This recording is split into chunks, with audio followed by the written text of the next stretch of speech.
আসসালামু আলাইকুম। বাংলাদেশ বেতার রাজশাহী স্থানীয় সংবাদ পড়ছি মোয়াজ্জেম হোসেন।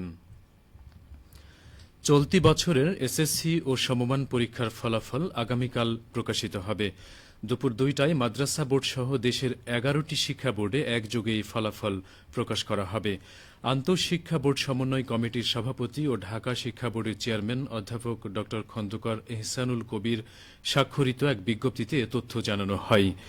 শিক্ষার্থীরা www.educationboardresults.gov.bd ওয়েবসাইটের মাধ্যমে প্রতিষ্ঠান ভিত্তিক ফলাফল জানতে পারবে।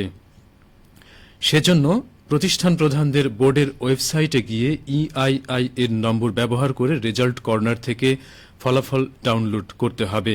একই সঙ্গে নিজ নিজ শিক্ষা প্রতিষ্ঠান থেকেও ফলাফল সংগ্রহ করা যাবে। এছাড়া এসএমএস এর মাধ্যমে ফল জানতে টেলিটক সিম ব্যবহার করে ১৬২২২ শর্ট কোডে নির্ধারিত ফরম্যাটে বার্তা পাঠিয়েও ফলাফল জানা যাবে। রাজশাহী কলেজে সাধারণ শিক্ষার্থীদের উপর ছাত্রলীগের হামলার ঘটনায় তদন্ত শুরু করতে যাচ্ছে কলেজ প্রশাসন। এ বিষয়ে কলেজের অধ্যক্ষ অধ্যাপক মোহাম্মদ জহুর আলী স্বাক্ষরিত এক বিজ্ঞপ্তি গতকাল কলেজের ওয়েবসাইটে প্রকাশ করা হয়।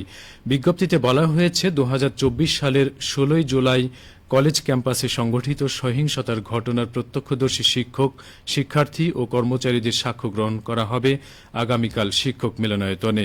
এতে আরও উল্লেখ করা হয়, জুলাই বিপ্লব ও তার পূর্বে রাজশাহী কলেজে সাধারণ শিক্ষার্থীদের উপর তৎকালীন সরকারের অঙ্গ সংগঠন ছাত্রলীগের সহিংস ঘটনা তদন্তের লক্ষ্যে তথ্য ও প্রমাণসহ সংশ্লিষ্টদের উপস্থিত থাকার জন্য অনুরোধ করা হয়েছে। নওগাঁর জেলা প্রশাসক মোহাম্মদ আব্দুল আওয়াল বলেছেন, সুস্থ জাতি গঠনে মানসম্মত শিক্ষার পাশাপাশি ক্রীড়া ও সংস্কৃতি চর্চার গুরুত্ব অপরিসীম। তাই তৃণমূলের শিক্ষা প্রতিষ্ঠান এবং ক্লাবগুলোকে খেলাধুলা ও শরীর চর্চায় এগিয়ে নিতে সরকারিভাবে নানামুখী উদ্যোগ বাস্তবায়ন করা হচ্ছে। নওগাঁর ক্রীড়াঙ্গনকে উজ্জীবিত করতে সহযোগিতা দেওয়া হচ্ছে। আজ দুপুরে জেলা প্রশাসকের সম্মেলন কক্ষে বিভিন্ন ক্রীড়া সংগঠন ও শিক্ষা প্রতিষ্ঠানে বিনামূল্যে ক্রীড়া সামগ্রী বিতরণ অনুষ্ঠানে তিনি এসব কথা বলেন। অনুষ্ঠানে ৩০টি ক্রীড়া ক্লাব ও শিক্ষা প্রতিষ্ঠানে ফুটবল, ভলিবল, দাবা, ব্যাডমিন্টন সহ বিভিন্ন ক্রীড়া সামগ্রী বিতরণ করা হয়।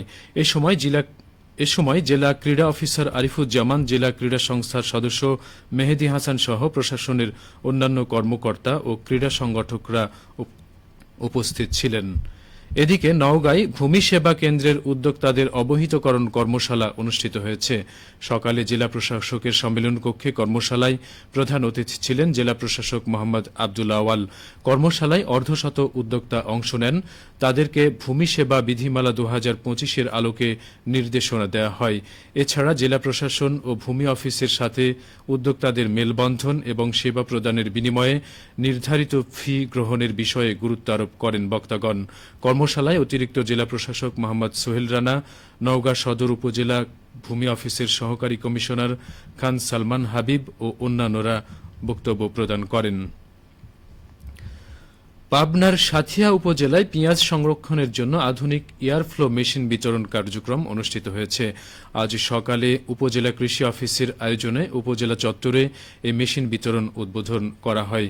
কৃষি কর্মকর্তা কৃষিবিদ সঞ্জীব কুমার গোস্বামীর সভাপতিত্বে অনুষ্ঠানের উদ্বোধন করেন উপজেলা নির্বাহী কর্মকর্তা রিজু তামান্না। কৃষি অফিস জানায়, ২০২৪-২৫ অর্থ বছরে কৃষি প্রণোদনা কর্মসূচির আওতায় গ্রীষ্মকালীন পেঁয়াজ সংরক্ষণের জন্য কৃষকদের মাঝে এই আধুনিক এয়ারফ্লো মেশিন বিতরণ করা হচ্ছে। পেঁয়াজ পচনশীল ফসল হলেও কৃষক পর্যায়ে আধুনিক পদ্ধতি ব্যবহার করে দীর্ঘদিন মজুত রেখে কৃষক যেন লাভবান হয়, সরকার সে লক্ষ্যে কাজ করে যাচ্ছে। অনুষ্ঠানে আরও উপস্থিত ছিলেন উপজেলা অতিরিক্ত কৃষি কর্মকর্তা নূরে আলম বাপ্পি, উপজেলা কৃষি সম্প্রসারণ কর্মকর্তা জুনায়েদ আল সাদি সহ বিভিন্ন দপ্তরের কর্মকর্তা ও উপসহকারী কৃষি কর্মকর্তা। সিরাজগঞ্জে এবার চরাঞ্চল সহ বিভিন্ন স্থানে তিল চাষাবাদে বাম্পার ফলন হয়েছে, ছাড়িয়ে গেছে লক্ষ্যমাত্রাও। তিল কাটা ও মাড়াই শুরু হয়েছে অনেক স্থানে। বাজারে দাম ভালো থাকায় কৃষকের মুখে হাসি ফুটেছে। জেলার ৯টি উপজেলার বিভিন্ন স্থানে ৭,১৭১ হেক্টর জমিতে তিল চাষের লক্ষ্যমাত্রা ধরা হয়েছিল। আবাদ হয়েছে ৮,০০০ হেক্টরেরও বেশি জমিতে।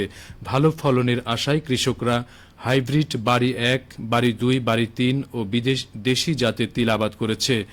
প্রতি বিঘা জমিতে এবার ৩ মণের বেশি তিল উৎপাদনের আশা করা হচ্ছে। চরাঞ্চলে হাইব্রিড তিলের উৎপাদন বেশি হবে বলে ধারণা হচ্ছে।